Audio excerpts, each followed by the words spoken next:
नमस्कार, आप देख रहे हैं द पब्लिक वर्ड। मैं सुभाष चौधरी हूँ। आज राज्यसभा यानी देश की उच्च सदन में सोशल मीडिया पर एक बार फिर अंकुश लगाने से संबंधित सवाल उठे। कई सांसदों ने चिंता व्यक्त की और खासकर राज्यसभा के प्रश्नकाल यानी क्वेश्चन आवर में कई सांसदों ने इसको लेकर सवाल खड़े किए और आईटी मंत्री अश्विनी वैष्णव ने इसका टू दी पॉइंट जवाब दिया। मंत्री के जवाब से यह स्पष्ट रहा कि सरकार एक बार फिर सोशल मीडिया पर नकेल कसने की तैयारी में है और इस प्रकार की मंशा के साथ वो सभी दलों के सांसदों की सहमति चाहती है। केंद्रीय आईटी मंत्री ने साफ शब्दों में कहा कि अगर यह सदन सर्वसम्मति से तैयार हो तो वर्तमान कानून जो डिजिटल मीडिया सोशल प्लेटफॉर्म को लेकर लाया गया है 2021 में, उससे भी अधिक सख्त कानून लाने के लिए सरकार तैयार है। बहरहाल झारना दास वैद्या जो सीपीआईएम की महिला सांसद हैं त्रिपुरा से, उन्होंने सोशल मीडिया पर क्या कार्रवाई की जा रही है, खास करके 5 प्रमुख सोशल मीडिया का नाम उन्होंने लिया, इसको लेकर सवाल खड़ा किया। तो केंद्रीय आईटी मंत्री ने उनका जवाब दिया और उन्होंने कहा कि जो कानून 2021 में लागू किए गए हैं उसके तहत 5 टीयर्स व्यवस्था है, जैसे चीफ कंप्लायंस ऑफिसर नियुक्त करने का, नोडल ऑफिसर नियुक्त करने का, ग्रीवांस ऑफिसर नियुक्त करने का, और वो सारी चीजें हो रही हैं और वो मंथली कंप्लायंस रिपोर्ट सभी सोशल मीडिया प्लेटफॉर्म अपनी वेबसाइट पर डालते हैं। इसके बाद एक सांसद अब्दुल वहाब ने भी इसको लेकर सवाल खड़ा किया, क्या कोई नियम है? तो उन्होंने साफ कहा कि वर्ष 2021 में जो नियम लागू हुआ उसके तहत ही कार्रवाई की जाती है। बिहार के पूर्व उप मुख्यमंत्री और वर्तमान में राज्यसभा सांसद सुशील मोदी ने जो महिलाओं, खासकर महाराष्ट्र की जो मुस्लिम महिलाओं को लेकर कुछ इस तरह की गतिविधियां अवांछित हुई थी, उसको लेकर क्या कार्रवाई की गई है और क्या इमरजेंसी कंप्यूटर रिस्पांस जो इंडिया कंप्यूटर रिस्पांस सिस्टम है, उन्होंने क्या कोई हाई पावर कमेटी बनाई है इसको जांच करने के लिए, इसके बारे में उन्होंने जानना चाहा। और सबसे खास बात रही कांग्रेस पार्टी के उपनेता राज्यसभा में आनंद शर्मा की ओर से उठाए गए सवाल को लेकर। उन्होंने व्हाट्सएप ग्रुप का नाम लेकर उन्होंने कहा कि व्हाट्सएप ग्रुप जिस तरह से तैयार किए जाते हैं और उससे तनाव पैदा करने वाले अवांछित इस प्रकार के मैसेजेस भेजे जाते हैं, इस प्रकार की अनावश्यक आधारहीन खबरें सर्कुलेट की जाती हैं, उसको लेकर के वो बहुत परेशान है। क्या सरकार के पास कोई ऐसा सिस्टम है कि वो चेक एंड बैलेंस कर सके और चेक रीचेक कर सके, या जो गाइडलाइन दी गई है उसका पालन वहां हो रहा है या नहीं हो रहा है, इसको लेकर सरकार से उन्होंने जानने की कोशिश की। इस पर आईटी मंत्री ने साफ शब्दों में कहा कि अगर सदन सहमत हो तो इससे भी अधिक सख्त कानून वो सोशल मीडिया के खिलाफ लाने को तैयार बैठे हैं। आइए आपको सुनवाता हूं कि किस सांसद ने क्या पूछा और उस पर आईटी मंत्री अश्विनी वैष्णव ने क्या कुछ जवाब दिया। Sir, thank you sir. मेरा फर्स्ट सप्लीमेंट्री, गत 5 वर्षों में सरकार ने कौन कौन सी सोशल मीडिया कंपनी पर अनुशासनात्मक कार्रवाई की है, वो मैं मंत्री से, आपका माध्यम से मंत्री से जानना चाहती हूँ। सांसद महोदया ने बहुत ही महत्वपूर्ण विषय उठाया है माननीय सभापति जी। सोशल मीडिया आज ऑल प्रेवलेंट है हमारी लाइफ में। सोशल मीडिया का एक बहुत इम्पोर्टेंस है। सोशल मीडिया को किस तरह से सेफ बनाना है, अकाउंटेबल रखना है, किस तरह से हमारे जो नौजवान सोशल मीडिया का यूज़ करते हैं, कभी कभी उसमें उसका मिसयूज़ भी हो जाता है, वो कैसे रोकना है, इसके लिए सरकार ने 2021 में एक बहुत ही कॉम्प्रिहेंसिव इंटरमीडिएरी रूल्स का प्रस्ताव रखा था और उसको गाइडलाइंस को इश्यू किया था सर। उसके हिसाब से 5 इंस्टीट्यूशनल फ्रेमवर्क्स बनाए गए हैं। सबसे पहला है चीफ कंप्लायंस ऑफिसर जो कि रेजिडेंट इन इंडिया होना चाहिए। सेकंड, नोडल कॉन्टैक्ट पर्सन होना चाहिए जो कि रेजिडेंट इन इंडिया होना चाहिए। तीसरा, ग्रीवेंस ऑफिसर, किसी की भी कोई ग्रीवेंस हो उसको रखने के लिए वो भी रेजिडेंट इन इंडिया होना चाहिए, फिजिकल कम्युनिकेशन एड्रेस होना चाहिए इंडिया में और मंथली कंप्लायंस रिपोर्ट होना चाहिए। तो आपने जो प्रश्न पूछा, करीब आपके प्रश्न के हिसाब से करीब करीब जितने सिग्निफिकेंट सोशल मीडिया इंटरमीडियरीज हैं उन सब का मंथली कंप्लायंस रिपोर्ट आता है। और इसके अलावा भी बहुत सारे पॉइंट्स ऐसे हैं जो और भी कई सांसद साथियों ने पूछे हैं। जैसे ही कोई पॉइंट हमारे नज़र में आता है, संज्ञान में आता है, उसके ऊपर तुरंत एक्शन लिया जाता है। धन्यवाद। दूसरा सप्लीमेंट्री। यस सर, मेरा दूसरा सप्लीमेंट्री है, क्या सरकार के प्राप्त जो ट्विटर, फेसबुक, इंस्टाग्राम और अन्य सोशल मीडिया कंपनियों द्वारा प्राप्त व्यक्तिगत डाटा मंत्री जी के पास उपलब्ध है तो जरा कृपा करके बताइए। से सभी सिग्निफिकेंट सोशल मीडिया इंटरमीडियरीज को हर महीने अपनी कंप्लायंस रिपोर्ट अपने प्लेटफॉर्म पे पब्लिश करनी होती है। तो हम उसको रिपोर्ट को अपने पास नहीं मंगाते, पब्लिश करें, जिससे कि एक ट्रांसपेरेंट वे में सभी नागरिक उसको देख सकें, समझ सकें और किसी को कोई भी अगर ग्रीवेंस हो, अगर कोई भी पॉइंट हो तो उस पॉइंट को ग्रीवेंस ऑफिसर के पास भी रेज कर सके। इसीलिए जो जिन सोशल मीडिया इंटरमीडियरीज का आपने नाम लिए उन सब की मेटा, फेसबुक जो पहले था, ट्विटर, जो भी आपने नाम लिए, इन सब की कंप्लायंस रिपोर्ट्स में डाउनलोड करके लेके आए हूँ, आप भी डाउनलोड कर सकते हैं प्लेटफॉर्म से। Thank you. माननीय सुशील कुमार मोदी जी। महोदय, मैं माननीय मंत्री से जानना चाहता हूं कि क्या बात सही है कि IT department has asked the Indian computer emergency response team to form a high-level committee to investigate complaints that a few websites had hosted doctored lewd pictures and objectionable comments aimed at insulting and auctioning Muslim women. तो ऐसे websites के खिलाफ में या वैसे लोगों के बारे में क्या कार्रवाई की सरकार ने, यह मैं जानना चाहूँगा। धन्यवाद। बहुत ही संवेदना वाला विषय है और महिलाओं की सुरक्षा, protecting the dignity of women, ये हमारे लिए एक फंडामेंटल कंसेप्ट है। किसी भी तरीके से इसमें हम कोई कॉम्प्रोमाइज़ नहीं कर सकते और उसमें कोई भी रिलीजन, आप सुनिए ना प्लीज़, कोई रिलीजन की बात नहीं है, कोई क्षेत्र की बात नहीं है। ये हमारे लिए किसी भी तरीके से ये हमारा कमिटमेंट है।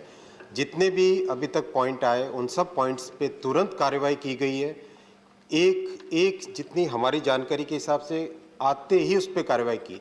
मैं एक बहुत महत्वपूर्ण विषय इस सदन में रखना चाहूँगा माननीय सभापति जी।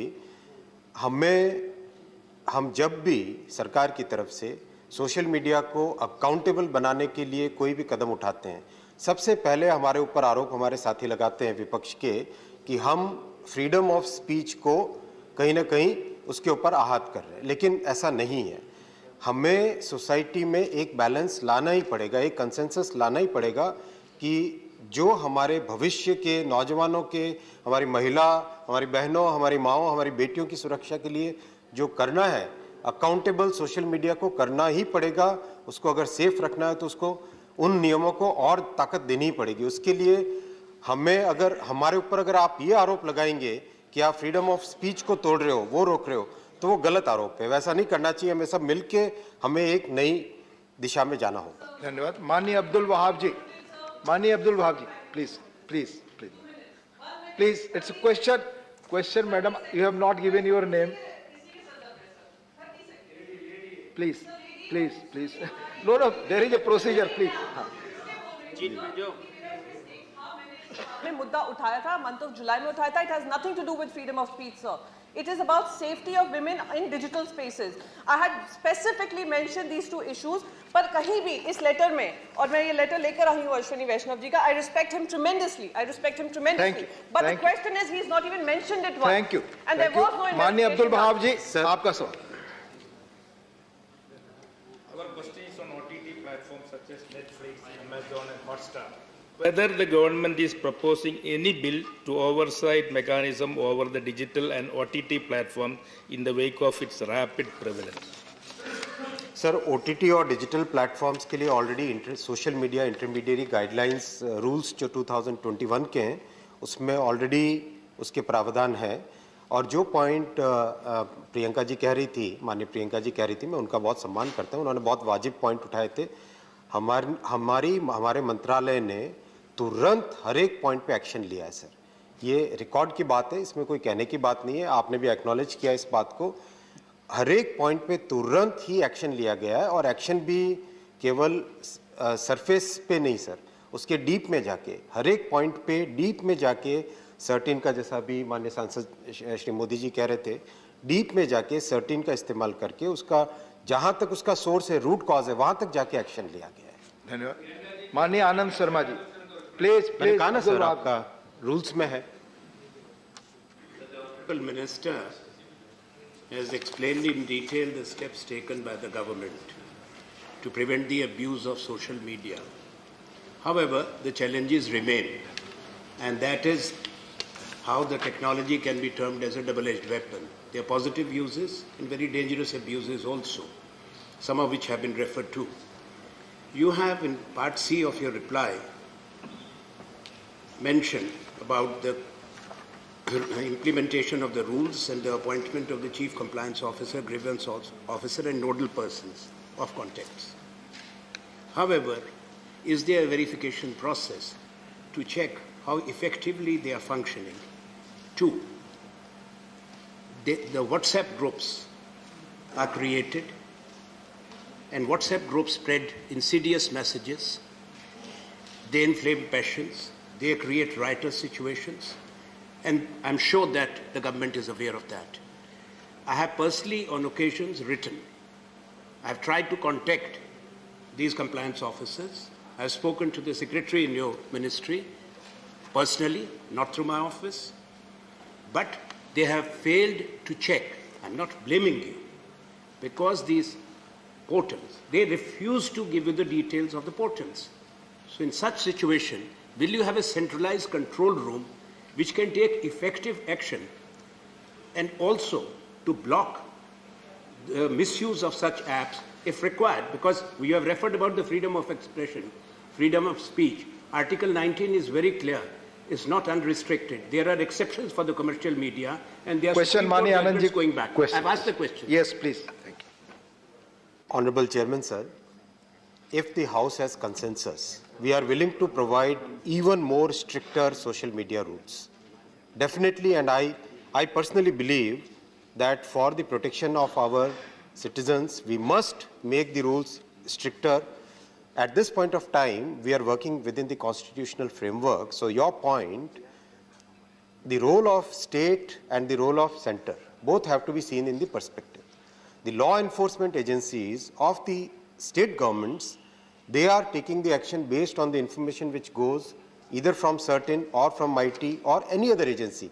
There is a framework created for any cyber crime which happens all over the country.